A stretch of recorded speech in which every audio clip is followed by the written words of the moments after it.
subscribe and share.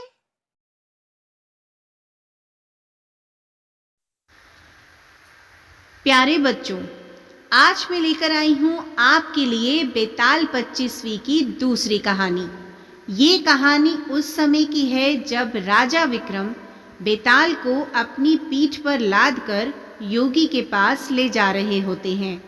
बातों ही बातों में बेताल को पता चलता है कि इनका नाम राजा विक्रम है। वो उससे पूछ लेता है कि वो उसे कहाँ लेकर जा रहे हैं। तो राजा कहते हैं, मेरा नाम विक्रम है, मैं धारा नगरी का राजा हूँ और तुझे योगी के पास ले जा रहा हूँ। बेताल बोलता है, मैं एक शर्त पर चलूँगा, अगर तुम रास्ते में बोलोगे तो मैं सीधा जाकर पेड़ पर वापस चला जाऊँगा, लेकिन अगर तुम नहीं बोलोगे तो फिर मैं तुम्हारे सर के टुकड़े टुकड़े कर दूँगा। मैं तुम्हें एक कहानी सुनाऊंगा, तुम्हें उसका सही सही जवाब देना होगा। अगर तुमने सही जवाब दिया तो फिर मैं पेड़ पर वापस चला जाऊंगा, लेकिन अगर तुमने जवाब नहीं दिया तो मैं तुम्हारे सर के टुकड़े टुकड़े कर दूंगा। राजा विक्रम उसके लिए तैयार हो जाते हैं। तो फिर बेताल बातों ही बातों में उनको लगा लेता है और एक कहानी सुनाता है, और वो शुरू करता है एक नई कहानी। एक बार की बात है, यमुना के किनारे धर्मस्थान नामक एक नगर था। उस नगर में गणाधिप नाम का राजा राज करता था।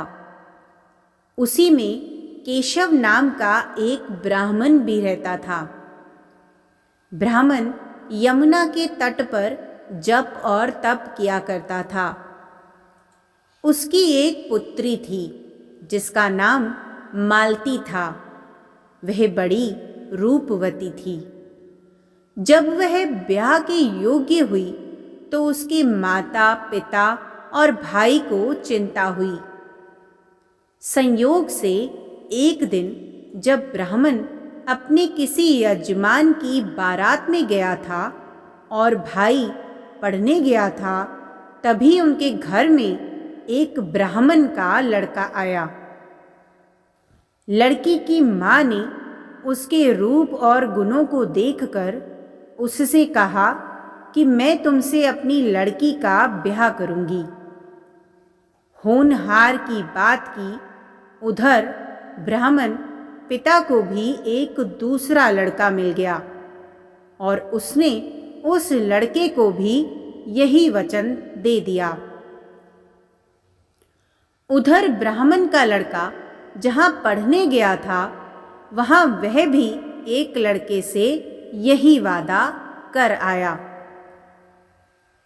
कुछ समय के बाद बाप बेटे घर में इकट्ठे हुए तो देखते क्या हैं कि वहाँ एक तीसरा लड़का और मौजूद है। दो उनके साथ आए थे। अब क्या करें? ब्राह्मण, उसका लड़का और ब्राह्मणी बड़े सोच में पड़ गए। दैव योग से हुआ क्या कि लड़की को सांप ने काट लिया और वह मर गई। उसके बाप, भाई और तीनों लड़कों ने बड़ी भाग दौड़ की। जहर झाड़ने वालों को बुलाया पर कोई नतीजा ना निकला। सब अपनी अपनी करके चले गए। दुखी होकर वे उस लड़की को शमशान में ले गए और क्रियाकर्म करके आए। तीनों लड़कों में से एक ने तो उसकी हड्डियां चुन ली और फकीर बनकर जंगल में चला गया। दूसरे लड़के ने राख की गठरी बांधी और वहीं झोपड़ी डालकर रहने लगा। तीसरा लड़का योगी होकर देश देश घूमने लगा।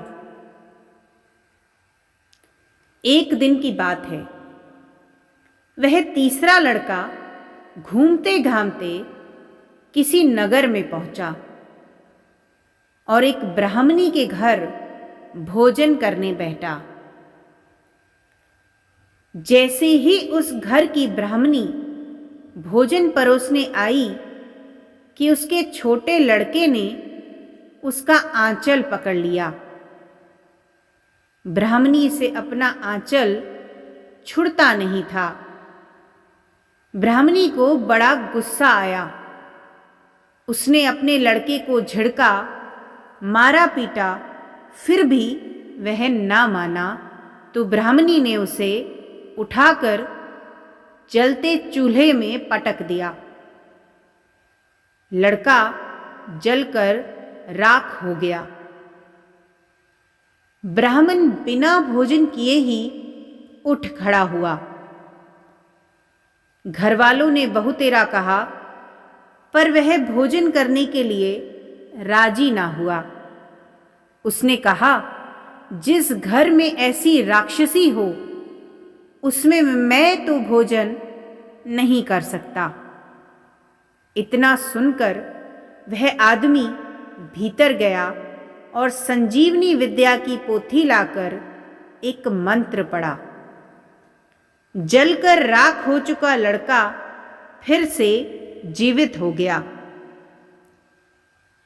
यह देखकर ब्राह्मण सोचने लगा कि अगर यह पोथी मेरे हाथ पड़ जाए तो मैं भी उस लड़की को फिर से जिंदा कर सकता हूं।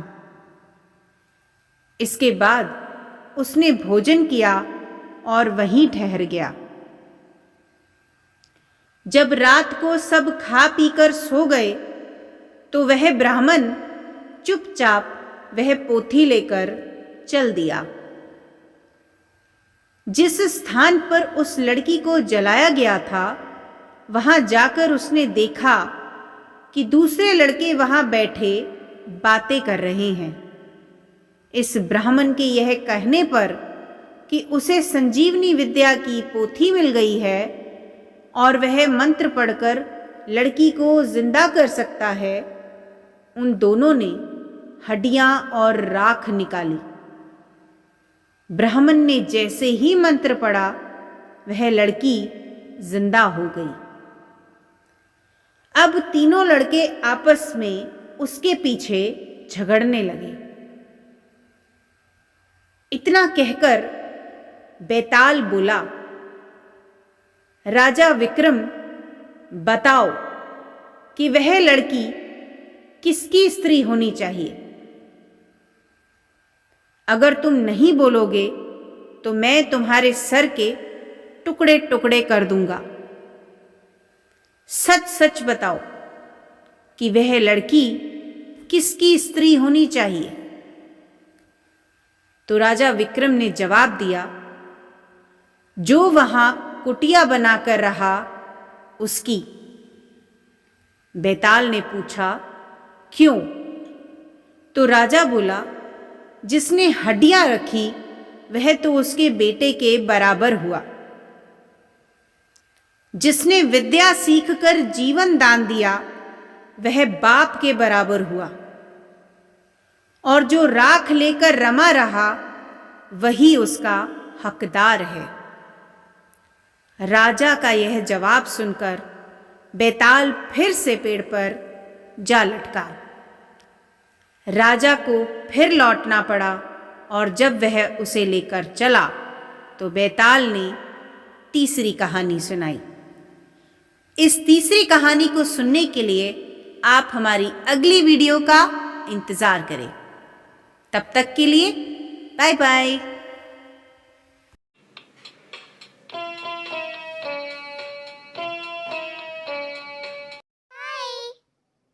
Welcome to Idyllic Roots. For more videos, please subscribe, like and share. Welcome to Bhakti Om Sandhya. For more videos, please subscribe, like and share.